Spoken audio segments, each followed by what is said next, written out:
안녕하세요. EBS 연계 모든작품 총정리에서 보존 업무를 담당하고 있는 함윤성 선생입니다. 오늘 우리가 볼 작품은 바로 강호사시가라는 그런 작품으로서 최초의 연시조라는 문학적 의의를 담고 있는 작품입니다. 굉장히 중요한 작품이니까 한번 우리가 살펴보도록 할게요.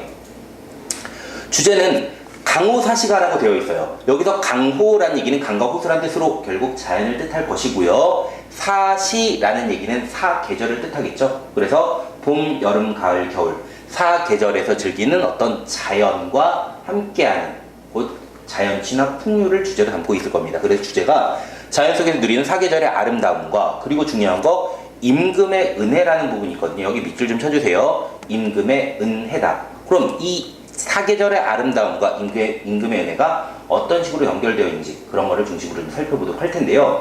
먼저 이 작품은 전체 사수로 되어 있습니다. 근데 그 사수가 각자의 규칙들을 가지고 있어요.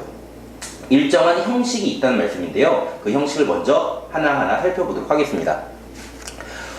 이렇게 시작합니다. 강호에 라고 시작하고요. 그 다음에 계절 이 드니 라고 되어 있어요. 제가 이렇게 강호에 이 드니 이렇게 정리를 해드린 부분은요 다 동일해요. 그리고 여기 노란색으로 된 부분만 사실 바뀝니다. 강호에 봄이 드니, 강호에 여름이 드니, 강호에 가을이 드니 이런 식으로 말이죠. 자, 강호에 계절이 드니 그 다음 계절의 흥취가 드러나요. 봄의 흥취, 여름의 흥취, 가을의 흥취, 당연히 겨울의 흥취. 그리고 나서 이제 구체적인 생활의 모습이 드러납니다. 내가 봄에 어떤 걸 하며 즐기고 여름에 이런 걸 하면서 즐기고 가을에 이런 거 하고 겨울에 이런 거 한다. 그리고 맨 마지막에 이 몸이 요건 규칙이죠. 시조는 종장의 첫 구를 반드시 3음절로 하는 규칙이 있습니다. 이 몸이 그 다음에 계절의 흥취가 나요. 계절의 흥취가 계절의 흥취인데 여기가 조금 더 좀 집약되어 있는 부분이에요. 그리고 나서 역구는 이셨다. 조금 전에 우리가 살펴본 게 뭐였어요? 자연의 아름다움에도 느끼는 어떤 임금의 은혜라고 말씀드렸거든요. 역군은이라는 말은요. 역시 군은 임금님의 은혜로다 라고 얘기를 하는 거예요. 곧 내가 자연 속에서 이렇게 즐기고 행복한 게 다 누구 덕분이다? 그렇죠. 임금의 은혜입니다 라고 하면서 임금에는 충의 사상이 드러나고 있어요. 그래서 이 전체적인 구조가 계속 반복되고 있다는 게 좀 중요한 특징이고요. 제가 노란색으로 정리해드린 요 부분만 사실 내용이 바뀐다라는 거예요. 그리고 또 한 가지 조금 더 신경 써야 될 게 바로 요 부분. 특히나 이 몸이 내가 뭐 함도 이런 것들이 바로 시상의 집약이에요. 감상의 집약이에요. 그리고 두 번째 포인트 역부는 이셨다에서 바로 뭐야? 강호가도라고 했는데요. 강호가도라는 말은 강호 자연 속에서 논일면서 도를 노래하다 라는 얘기인데 이때의 도가 바로 뭐야? 그렇지. 충의 사상이다 라고 생각을 하시면 될 것 같아요. 실제로 작품들은요 요 형식이 그대로 되어 있으니까 그런 걸 위주로 보도록 하겠습니다. 강호의 봄이 드니 봄의 계절이 나왔으니까 이건 뭐예요? 봄이죠. 맞지? 강호의 봄이 드니 미친 흥이 절로 난다 라고 얘기했어요. 되게 흥겹대요. 탕류 개변에 막걸리를 마시며 노는 시냇가에 금리너의 안주로다. 금리너가 안주로다 라고 했는데요. 이 금빛 비늘을 가진 물고기는요 뭐 별로 중요한 게 아닙니다. 아무튼 뭐 쏘가리라고 이렇게 내용이 나와 있는데 럭셔리한 그런 또는 비싼 물고기는 아니라는 거예요. 그래서 이 부분에서도 안분지족 또는 소박한 헬멧 태도가 드러나고 있어요. 그리고 이 몸이 그대로 나오죠. 한가해 옴도. 그럼 이 한가함이 뭐야? 그렇지. 시상의 집약이 될 겁니다. 봄에 내가 흥이 나고요. 이렇게 놀다 보니까 결국 이런 모습이 뭐야? 한가함에 귀결된다라고 생각하면 돼요. 아무튼 이렇게 노는 것도 결국 뭐다? 역시 군은이다. 임금의 은혜로다 라고 이야기를 했어요. 다음 강호에 여름이 드니 여름은 뭐예요? 그렇지. 여름이겠죠? 초당에 일이 없다. 되게 한가한가 봐요. 유신한 강파는 신의가 있는 강파, 강의 물결을 보내는 것은 바로 바람이로구나. 바람이 불어서 되게 시원한가 봐. 역시 이 몸이 서늘하음도. 여러분 보세요. 여름에요. 시원한 게 최고죠? 그렇지. 여름에 내가 이렇게 시원하게 지내는 것도 역시나 누구다?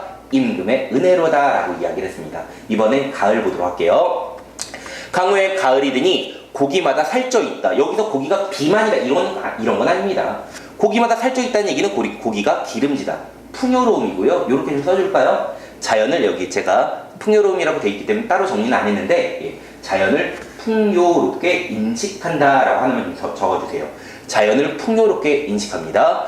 소정에 작은 배에 그물을 실어 흘리띄어 던져두고 그냥 흘러가는 대로 던져둔대요. 내가 반드시 고기를 낚겠다라는 의지나 이런 건 없어요. 그냥 흘러가는 대로 띄워두고 여기서 뭐가 드러나죠? 그렇지. 바로 유유자적. 월산대군의 시조도 같이 좀 기억해 주시면 좋을 것 같습니다. 빈배에 그물 짓고 막 우느라 그런 그 시조가 있죠. 이 몸이 소일, 그렇지. 이 몸이 이렇게 세월을 보내는 것도 역시나 임금의 은혜고요. 겨울 갑니다. 강우의 겨울이니 눈 깊이가 한자가 넘는다. 눈이 엄청 많이 쌓였대요. 삿갓을 비스듬히 쓰고 누역으로 비옷으로 옷을 삼아서 이 몸이 춥지 않은. 그렇죠. 아까 여름에는 서늘한 게 최고라고 했어요. 그럼 겨울에는 안 추운 게 최고죠. 그렇지. 이 몸이 춥지 아니한 것도 역군은 이셨다. 임금의 은혜로구나 라고 이야기를 했어요. 요렇게 봄, 여름, 가을, 겨울 어떻게 돼 있어요? 강우에 맞지? 뭐가 드니 그리고 이 몸이 역군은 이셨다. 이렇게 일정한 규칙이 반복되고 있는 게 바로 이 시조의 특징이다 라고 보셔도 될 것 같습니다. 넘어갈게요. 한국문학의 특질, 형식적 측면, 시조라는 거, 그리고 내용적 측면, 그리고 가치관의 측면, 이런 거 한번 살펴보시길 바라고요. 두 번째 포인트는 구조적 통일이 드러나는 시상 전개 방식이다. 같은 구조가 계속해서 반복되고 있다라고 했어요. 초장에는 계절의 변화 나오고요. 강호에 뭐가 드니 그 중장의 구체적인 화자의 생활 모습 나오고요. 종장의 시상의 집약 앤드 임금에 대한 은혜도 드러나고 있다라고 생각하시면 될 것 같네요. 자, 문제를 통해서 우리가 이 내용을 학습하도록 할게요. 위 작품을 통해 알 수 있는 한국 문학의 특질로 가장 적절한 건 얘기인데 해학으로 풀어내는 한의 정서다. 물론 여기 있는 것들이 다 우리의 한국 문학의 특질이라 볼 수는 있는데 이 작품 바로 강우사시 가에서 느끼는 그런 내용은 한의 정서 뭔가 안타까운 그런 거 없습니다. 그리고 해학도 드러나지 않았죠. 서민들의 삶의 모습을 담고 있는 서민사상이다 라고 했는데 사설시조를 제외한 시조들은 대부분이 양반 문학입니다. 그래서 서민사상이라 보기 어렵고요. 미녀와 고려가를 개성하는 사문보의 율격이다. 사문보? 시조는 몇 음보죠? 시조하고 가사는 그렇죠. 사음보죠. 시조와 가사는 사음보입니다. 기억해 주시고요.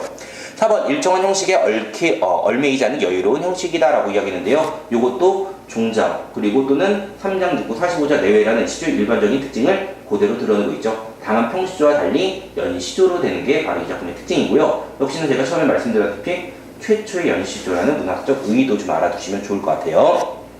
마지막 5번째, 자연 속에서 자연과 함께하는 그렇죠. 자연, 신화 또는 풍류가 드러나고 있네. 답은 5번이겠네요. 다음으로 볼게요. 위 작품을 읽고 난 후에 반응으로 적절하지 않은 것은 얘기했어요. 자, 1번, 자연에서 여름을 맞은 화자의 한가로움이 잘 느껴진다. 그렇죠.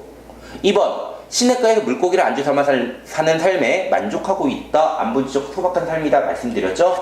봄에 쏘가리 먹고 막 이러고 있어요. 막걸리 먹으면서. 3번, 자연을 즐기면서도 임금을 잊지 않는 사대부의 정신이다. 유교적 충의사상, 역군은 이샷다에서 드러나고 있고요. 4번, 가을날 그물에 걸린 살찐 고기를 보면서 자연을 어떻게 인식했어? 풍요롭게 인식을 했는데 갑자기 삶의 무상함이다, 인생 무상이다 라는 이상한 말이 나왔습니다. 답은 4번이겠네요. 틀리니까. 추운 겨울에도 삿갓과 누역으로 추위를 견디는 모습에서 안빈낙도의 정신이 드러난다. 5번도 가능한 얘기 같습니다. 이렇게 해서 우리가 강호사시가를 살펴봤는데요. 이 강호사시가라는 작품은 최초의 연시조라는 문학적 의의도 있을 뿐더러 여러분들 작년 5월에 시행되었던 수능 예비평가 있었잖아요. 그때 어떤 작품이 나왔죠? 윤선도의 어부사시사라는 작품이 나왔습니다. 그리고 그 이후에 가사도 중요하지만 연시조들이 꽤 많은 모의고사에 출제가 되었었거든요. 그러니까 연시조 중에서도 굉장히 중요한 문학적 의의를 담고 있는 강호사시가라는 작품은 반드시 좀 기억해 두셔야 할 그런 작품이라고 생각합니다. 자, 오늘은 여기까지 할 것이고요. 또 다음 작품에서 다시 만나도록 하겠습니다.